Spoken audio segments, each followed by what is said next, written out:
Théo, tu m'écoutes? Mais en fait, je parle toute seule, je crois, hein. Ah ouais? Non mais... Eh oui, la scène que je viens de te décrire est un signe d'inattention, encore qualifié de manque ou de perte de concentration. Chez quel profil retrouve-t-on le plus souvent cette scène? Quel impact cela a-t-il sur la vie des personnes et de celles qui l'entourent? Reste avec moi et je te dis tout dans la suite de cette vidéo.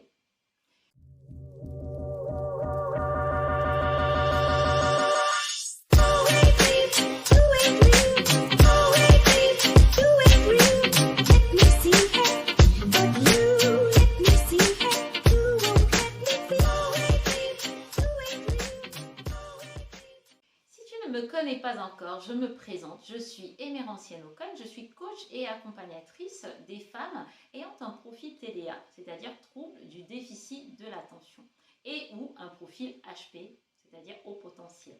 Je les accompagne en fait à comprendre leur mode de fonctionnement, à s'accepter et s'aimer telles qu'elles sont, à découvrir leurs talents et les mettre au service d'un projet qui donnera plus de sens à leur vie. Bref, je les aide à s'épanouir tout simplement avec leur profil.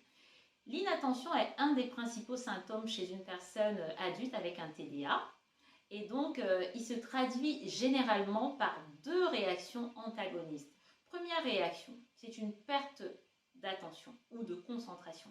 C'est le fait que la personne est facilement distraite par tout stimuli avec un même degré d'importance.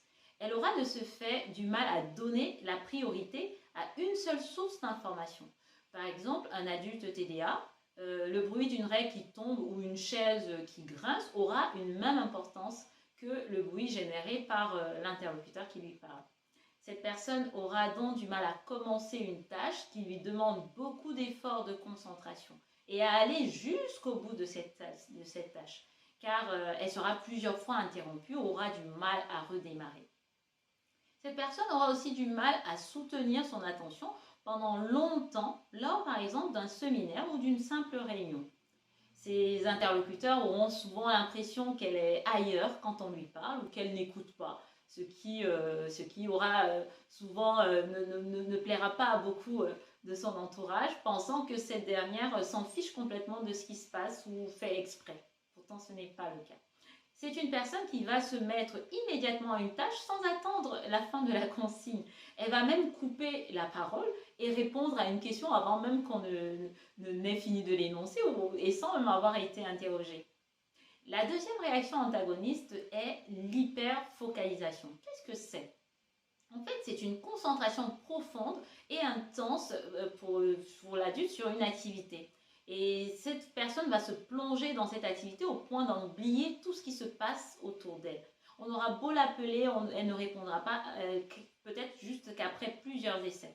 Cependant, ceci n'arrive que lorsque la personne TDA éprouve du plaisir à réaliser la tâche, dont le terme déficit de l'attention n'est pas très approprié pour parler du TDA. On pourrait plutôt dire que c'est une dysrégulation de l'attention ou de la concentration en fonction du plaisir que la personne éprouve à réaliser la tâche en question. Alors, les conséquences peu appréciables de cette caractéristique, qu'est l'inattention, sont beaucoup de retard. Parce que la personne aura tendance à s'oublier dans une activité qu'elle aime bien. Et du coup, elle va être en retard. Il y aura aussi des oublis d'informations. Par exemple, elle peut oublier l'endroit où elle a rangé ses affaires. Et donc, on aura des pertes fréquentes d'objets et des oublis fréquents de rendez-vous importants ou peu importants, qui peuvent être personnels ou professionnels. Cette personne aura du mal à terminer plusieurs tâches qu'elle aura entamées au même moment.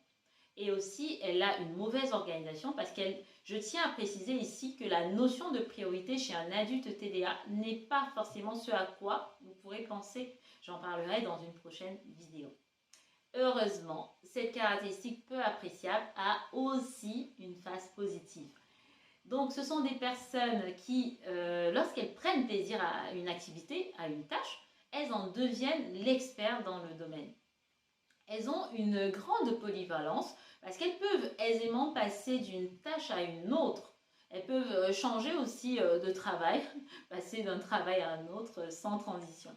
Elles ont une grande capacité d'adaptation. Elles semblent peut-être ne pas être attentives, mais c'est à cause de leur activité intellectuelle intense Et donc, de ce fait, elle présente une grande capacité d'acquisition de connaissances.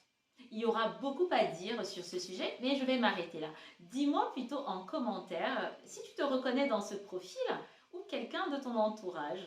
Est-ce que tu vois d'autres avantages de ce profil? Si oui, n'hésite pas à le partager avec nous en commentaire et pose-moi toutes tes autres questions. N'oublie pas aussi de t'abonner pour découvrir d'autres caractéristiques du profil TDA et partage cette vidéo si elle t'a plu. Je te dis à très bientôt. Ciao!